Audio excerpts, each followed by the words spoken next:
البيت الذي أطعمهم من جوع وآمنهم من خوف. نگاہیں نگاہوں میں بے بس کر دوں، میں روشن ضمیروں کو بھی مست کر دوں.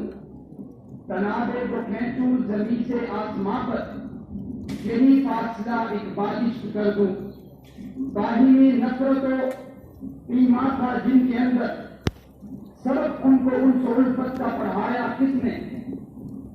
صدر جی وقات، معزز سامعین و سامعات اور میرے ہم مکتب ساتھیوں، موضوع گفتگو امن اور تہذیب کی بھیک دو. جناب والا، دنیا میں بسنے والی ہر بڑی قوم کا ایک ضابطہ حیات ہوتا ہے، اپنی ایک تہذیب اور ثقافت ہوتی ہے جس سے وہ قوم دوسری قوموں سے ممتاز نظر آتی ہے. اس خطہ پاک و ہند جو ماضی میں متحدہ ہندوستان کے نام سے جانا جاتا تھا، اس میں دو بڑی قومیں آباد تھی، جس کی وجہ سے اقوام ہند نے آزادانہ تحریک اٹھائی اور ملک لینے کی ٹھان لی. جناب قائد اعظم محمد علی جناح، علامہ اقبال اور مسلم رفقا کی محنت شافتہ کے بعد مسلمانوں نے 14 اگست 1947 کو پاکستان کا علاج دنیا کے نقشے پر ابھرا. اور یہ کوئی پاکستان ہے جسے حاصل کرنے کے لیے لاکھوں عظمتوں کو تار کیا گیا، لاکھوں سروں کو نیزوں پر چڑھایا گیا، لاکھوں ماؤں نے اپنے بیٹوں کی قربانیاں دی، لاکھوں بہنوں نے اپنے بھائیوں اور جب یہ ہوا تو کوئی کلمہ بلند ہوا، جو کلمہ آج سے 1450 سال پہلے کائنات کے پیغمبر نے مکے کی سرزمین پہ بلند کیا تھا. کہا تھا قولوا لا الہ الا اللہ تفلحوا وتملكوا العرب والعجم. لیکن ہم نے اس کلمے کو بھلا دیا اور پھر کیا ہوا؟ ہم اغیار کے گھروں سے، اغیار کی چوکھٹوں سے امن اور تہذیب کی بھیک مانگتے ہوئے نظر آئے. اور کہنے والے نے کیا خوب کہا تھا، کیا اس لیے چنوائے تھے تقدیر میں دن کے کہ بن جائے آشنا تو کوئی آگ لگا دے.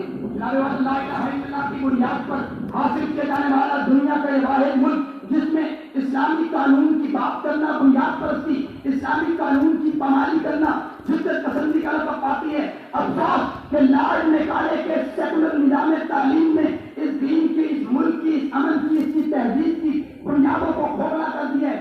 آج آزادی کے نام پر امت محمدیہ کی عزت کو نیلام کیا جاتا ہے. اور جب سے ہم نے اسلام کے قوانین کو پامال کیا، سود جیسے ناسور کو اپنے سینوں سے لگایا، تو آج پاکستان کا ہر نوجوان IMF کے قرضوں کے سامنے اپنے گھٹنے ٹیکنے پر مجبور نظر آتا ہے. وجہ اور سبب کیا ہے؟ وجہ اور سبب یہ ہے، آج ہم پاکستان کو امن کا گہوارہ تو بنانا چاہتے ہیں، لیکن ہم نہیں جانتے کہ لا الہ الا اللہ اپنے اندر کیا معنی و مفہوم رکھتا ہے. آج ہم پاکستان کو امن اور اس کی تہذیب کی بھیک مانگتے ہوئے تو نظر آتے ہیں، لیکن ہمیں نہیں پتا کفار اور مشرکین، کفار و شیاطین ہمارے اصلی دشمن ہیں. آج ہمارا طالب علم پاکستان کو امن کا گہوارہ تو بنانا چاہتا ہے، لیکن تاؤس و رباط کو چاہنے والا شمشیر و سنا سے خوف زدہ نظر آتا ہے. جبکہ جناب علامہ اقبال نے کہا تھا، آج تجھ کو بتاؤں میں تقدیر امم کیا ہے، شمشیر و سنا اول تاؤس و رباط آخر. حضرات اب بات آتی ہے کہ اغیار کے کاشانوں سے، اغیار کی چوکھٹوں سے